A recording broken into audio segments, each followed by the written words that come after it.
Bonsoir à tous et bienvenue dans le journal. Voici les titres. Nous sommes à quelques jours de la rentrée des classes fixée en Côte d'Ivoire au 11 septembre 2023. Mais plusieurs parents n'ont pas encore inscrit leurs enfants faute de moyens financiers. Nous sommes allés à la rencontre de certains d'entre ces parents d'élèves. Reportage à suivre. Au Nigeria, la justice a rejeté une requête du Parti démocratique du peuple et du Parti travailliste. 5 juges de la Cour d'appel d'Abuja délibèrent depuis 2 mois sur une série de poursuites engagées par ces 2 partis. Ils demandaient l'annulation des résultats de l'élection présidentielle, la proclamation de leur candidat comme vainqueur ou tout au plus la reprise du scrutin. Voilà pour le sommaire. Vous suivez le 19h30 et vous faites toujours bien. L'organisation non gouvernementale Génération Femmes du 3e millénaire poursuit son combat pour la restauration du couvert forestier ivoirien. GFM, en acronyme, séjourne dans le département de Danané.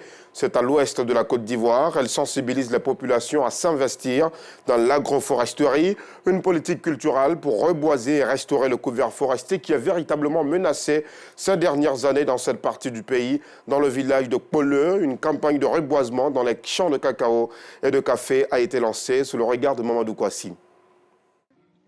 Poleu, village situé au pied du Mont Nemba, souffre de la déforestation. Les nombreuses plantations d'EVEA, de café et de cacao, ainsi que les cultures de manioc, ont dévasté sérieusement la forêt dense de cette partie de la Côte d'Ivoire. Les populations s'inscrivent désormais dans l'agroforesterie. En plus des cultures pérennes, elles pourront planter des arbres. Et pour cette technique, différents types de plants sont recommandés. Il est conseillé vraiment de planter des arbres fruitiers tels que les apis, tels que les petits coulas, voilà, tels que les ivengia. Voilà. Donc tous ces plants-là, toutes ces espèces-là sont des espèces agroforestières.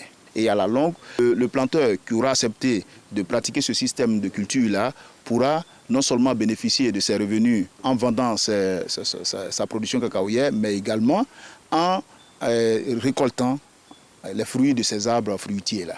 Pour les accompagner dans leur initiative, la présidente de l'ONG GFM3, Génération des femmes du 3e millénaire, donne l'exemple dans une plantation de café. Une idée que les autorités coutumières comptent promouvoir pour restaurer le couvert forestier avec le soutien technique de Mondelez à travers le projet Coco Life. On va se sensibiliser entre nous, on va se donner le courage en travaillant. Parce que quand tu fais quelque chose, quand quelqu'un vient voir ce qu'il t'a dit de faire, quand tu fais, et lui aussi il est content et il t'encourage aussi. On doit prendre l'énergie et puis faire le travail. Nous avons déjà un suivi.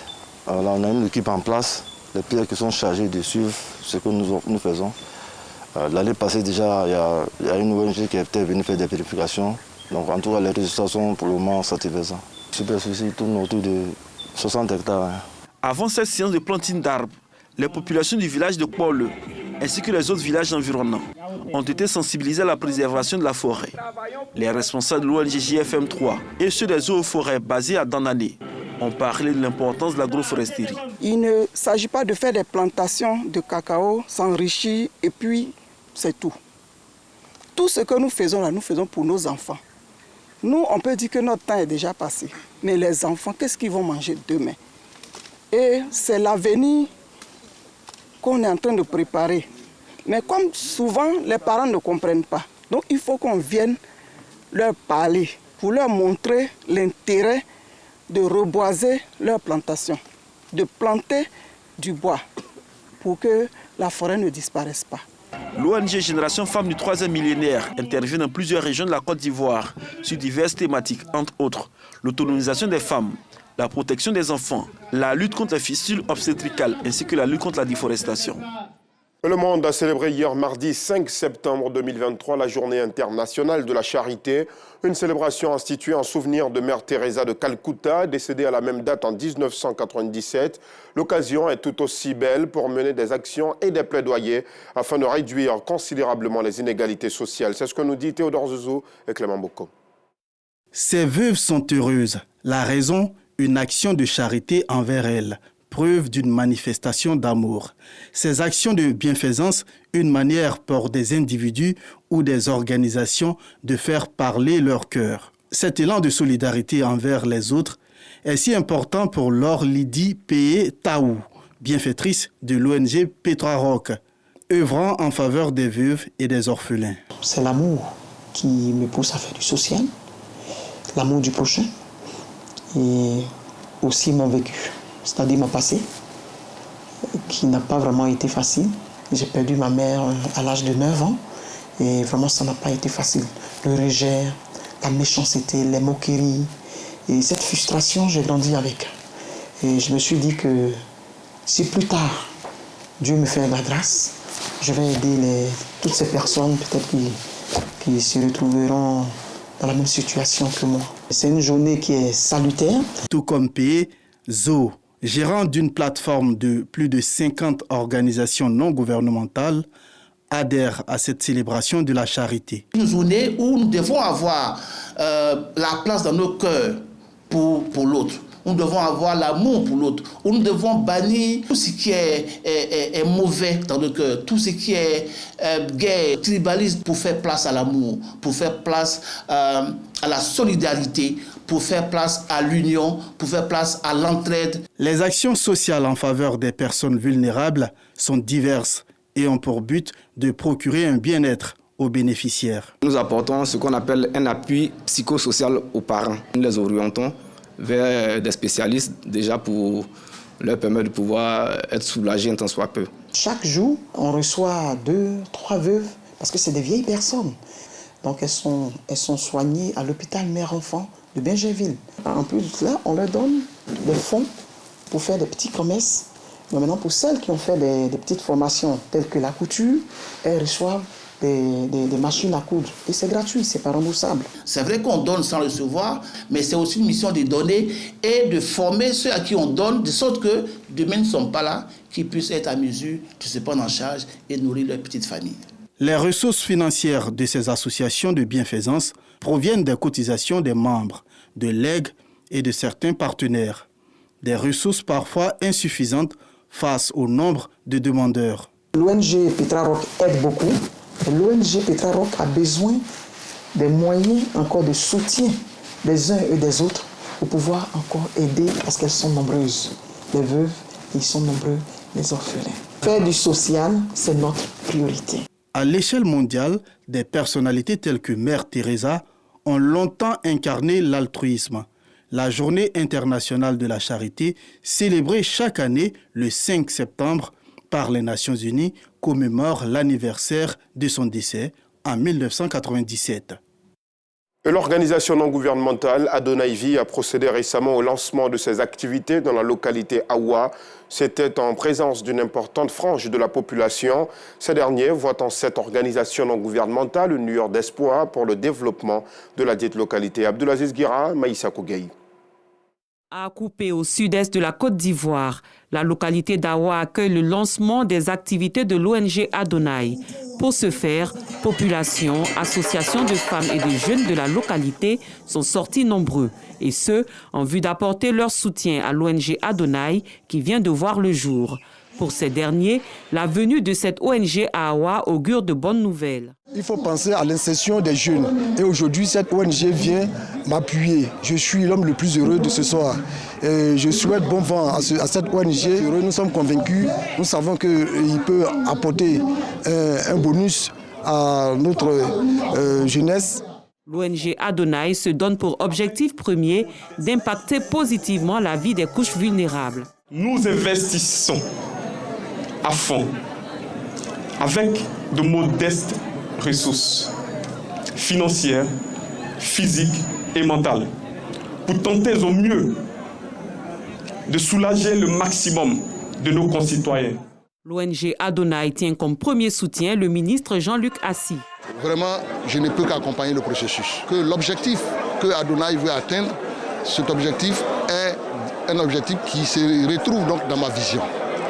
En tant que ministre donc, de l'Environnement et du Développement durable, j'ai un certain nombre d'actions qui sont orientées vers le bien-être de la population. Après le lancement des activités, place à la concrétisation des ambitions pour l'ONG Adonai.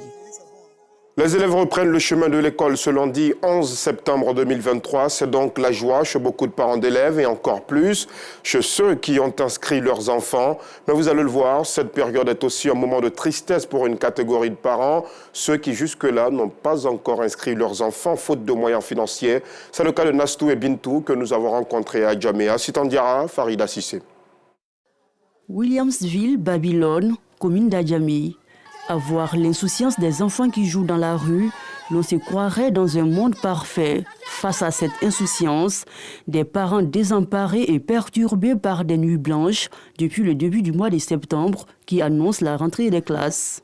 Bintou Koulibaly, mère de 4 enfants, ne sait si ses enfants pourront aller à l'école. Elle ne les a pas encore inscrits, faute de moyens financiers. Mon mari, je ne travaille pas. On ne sait même pas la rentrée, comment on va faire les enfants. Ça, la même, elle a porté pour sa grande sœur. Donc, il n'y a rien, j'ai porté comme ça. J'ai cherché.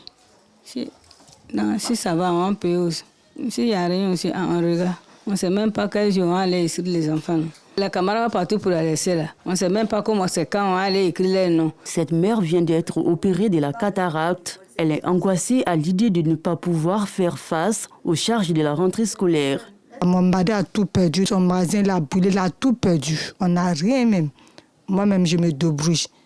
C'est quand les mariages, je mène laver les assiettes pour que mes enfants mangent. Moi aussi, à cause de ma maladie, mon premier fils n'a pas pu aller à l'école. Il n'a pas pu fréquenter. Depuis Dieu, cette année, que Dieu fait sa grâce. Même Kaki, même, on n'a pas pu payer.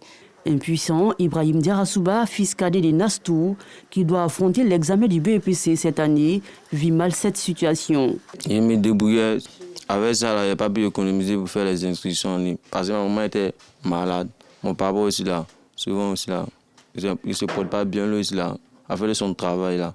C'est passé mal là-bas. Donc actuellement, c'est nous on est là. Donc on fait comment? Mon grand frère il a arrêté, il n'a pas pu aller l'année passée. Donc là. Si Dieu le veut, là, si quelqu'un peut nous aider pour qu'on devienne quelqu'un dans la société, sinon ce n'est pas facile. Tristesse et désespoir sont le quotidien de Nastou et Bintou. Les deux mères espèrent un miracle pour permettre à leurs enfants de reprendre le chemin de l'école. Intéressons-nous à présent à la filière bétail. Quel est le quotidien des vendeurs d'animaux d'élevage? Le business rapporte-t-il beaucoup d'argent? Comment est structurée justement cette filière? Autant de questions auxquelles le 19h30 répond dans ce sujet où nous mettons aussi en évidence l'hygiène dans l'environnement de travail des vendeurs de bétail. Ce parc à bétail dans la commune d'Abobo affiche un calme plat ce jour. Aucun client à l'horizon. Les commerçants se tournent les pouces dans l'attente d'une éventuelle commande.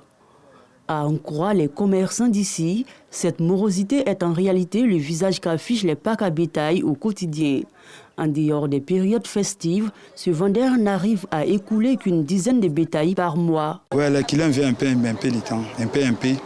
Par rapport à la situation des pays aussi, il y a la rentrée qui est arrivée, baptême, un sacrifice. Il y a des gens qui ils doivent déménager dans un coup. Niveau, s'ils ont considéré un coup, ils sont payés de faire un sacrifice. À cause de ça, ils viennent payer mouton. Souvent, il n'y a pas marché, mais on est obligé d'accepter. De ce revenu, il prélève régulièrement une somme pour l'entretien du parc. Actuellement, vraiment, c'est très propre parce que chaque soir, on prend les enfants et nettoie propre. Et puis on les paye. On fait cotisation, on les paye. On nettoie, tu ne vois même pas caca de mouton, tu ne vois pas caca de bœuf, rien. On nettoie propre. À quelques kilomètres de là, dans la commune d'Atekoubé, le constat est le même. Dans ce parc, les vendeurs de bétail boivent du thé pour passer le temps. Ça soit au moins souvent par semaine, on peut vendre au moins 7, 8. Pourtant, peut-être les périodes de tabaski, on peut vendre au moins 20, 40 par jour. Ça, c'est les 5 à 10 jours de la fête de tabaski. On peut vendre comme cela. Mais actuellement, comme c'est notre travail, donc on est là, on ne connaît pas l'autre travail, c'est pas ça. Donc on est là, on vend 5, 6 par semaine comme cela pour la popote.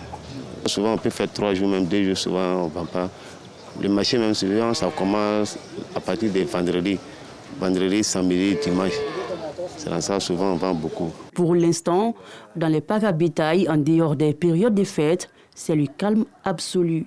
Et dans le chapitre culture, le groupe Zouglou sur Choc vient d'offrir aux mélomanes un nouvel album. L'album intitulé Intemporel est composé de 10 titres. Les 3 garçons de Trècheville, Batanicron, abordent diverses thématiques, notamment le succès, l'union ou encore la cohésion sociale. Nous Sangaré a assisté à la dédicace de l'album.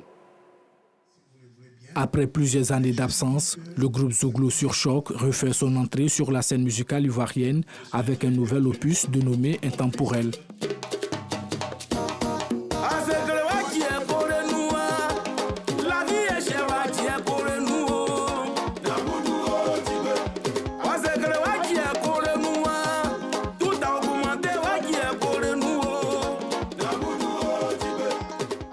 Dans ce nouvel album de 10 titres, les 3 garçons de Batanicro, un quartier de Trècheville, abordent diverses thématiques telles que le succès, l'union et la cohésion sociale. Nous revenons avec notre 10e album, bien réfléchi, bien préparé pour le plaisir de nos mélomanes qui sont vraiment les meilleurs mélomanes du monde entier.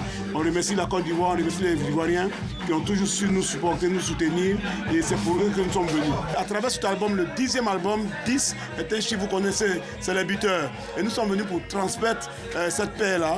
Pour le succès de cet album, le groupe Sur Choc peut compter sur le soutien des pionniers de la musique Zouglou et de sa maison de disques. Sur Choc, comme vous l'avez écouté tout à l'heure, c'est du pur Zouglou. Et c'est ce pur Zouglou qui aujourd'hui manque peut-être à notre musique. Et c'est ce qu'on voudra faire revenir pour la jeune génération. Qu'on le veuille ou pas, Sur Choc, c'est un groupe sûr, c'est des monuments. Je pense que cet album aura du succès. Le groupe Sur Choc est l'initiateur de la danse Nyapa, une danse qui a fait le beau jour de la musique Zouglou.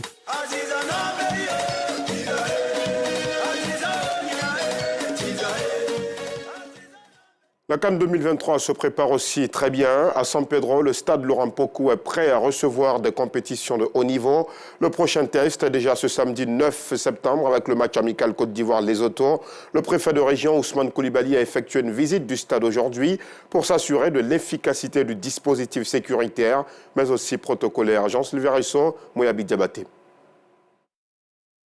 Les vestiaires des équipes, les salles VIP et VVIP, le salon présidentiel, les restaurants VIP, la cabine de presse, la pelouse et les autres composantes du stade Laurent Pokou de San Pedro ont été visités par le préfet de la région de San Pedro, Ousmane Koulibaly, avec l'aide du délégué régional de l'ONS de San Pedro, Kofi Kwaku Lopez.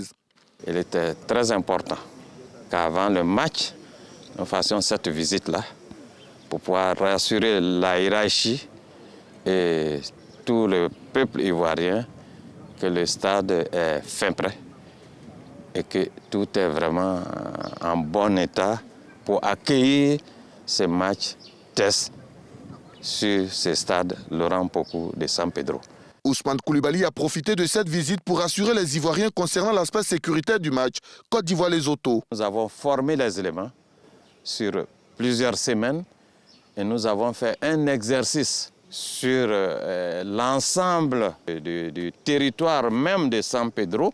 Toutes les voies, toutes les routes accédant à San Pedro sont sécurisées pour ce match-là. Environ 1500 forces de défense et de sécurité sont déployées sur le terrain pour la sécurité de la rencontre Côte d'Ivoire-Lesotho, prévue le samedi 9 septembre 2023. Dans l'actualité internationale, les militaires français déployés au Niger se préparent à retirer certains personnels et équipements désormais inutilisés en attendant que l'Élysée tranche sur leur avenir. L'on se souvient que leur coopération suspendu avec l'armée nigérienne depuis le coup d'État ayant porté au pouvoir des autorités non reconnues par Paris. Des échanges ont eu lieu entre armées nigériennes et françaises sur le retrait de certains éléments militaires français dans le pays, alors que les généraux à Niamey exigent le départ des soldats tricolores, a admis hier mardi le ministère des Armées, confirmant ainsi une annonce du Premier ministre nigérien Ali Mohamed Lamine Zeyn, une inflexion par rapport à la posture de fermeté jusqu'ici adoptée par Paris, qui refuse toute légitimité aux nouvelles autorités de Niamey ayant démis le président Mohamed Bazoum, partenaire des Français, malgré les injonctions du pouvoir en place qui a dénoncé les accords de coopération militaire avec la France et mise sur un départ rapide des Français. Paris excluait jusqu'ici un retrait du Niger, où l'ambassadeur reste en poste, cloîtré dans son enceinte diplomatique et menacé, vous le savez déjà, d'expulsion. Au Nigeria, une cour d'appel a rejeté aujourd'hui même la requête de l'un des deux principaux partis d'opposition contestant les résultats de la présidentielle de février qui a porté au pouvoir Bola Ahmed Tinubu en poste depuis mai 2023. Les 5 juges de la cour d'appel d'Abuja délibèrent depuis des mois sur une série de poursuites engagées par le principal parti d'opposition, le Parti démocratique du peuple, mais aussi le Parti travailliste, qui dénonce des fraudes et des irrégularités. Ils demandent que les résultats des élections du 25 février soient annulés et que leur candidat soit déclaré vainqueur, ou encore que le tribunal ordonne un nouveau scrutin dans le pays. Quelle que soit la décision des juges, les requérants ont encore la possibilité de faire appel auprès de la Cour suprême. Selon les avocats, la sécurité a été renforcée autour de cette juridiction dans la capitale nigériane. La police et les forces de défense bouclant l'accès aux bâtiments avec des barrages routiers. Nous sommes au terme de ce journal. Merci aux équipes techniques et de rédaction. Merci à vous aussi de nous avoir suivis. L'information revient à 10h puis à 12h30 demain sur RTI2. Bonsoir.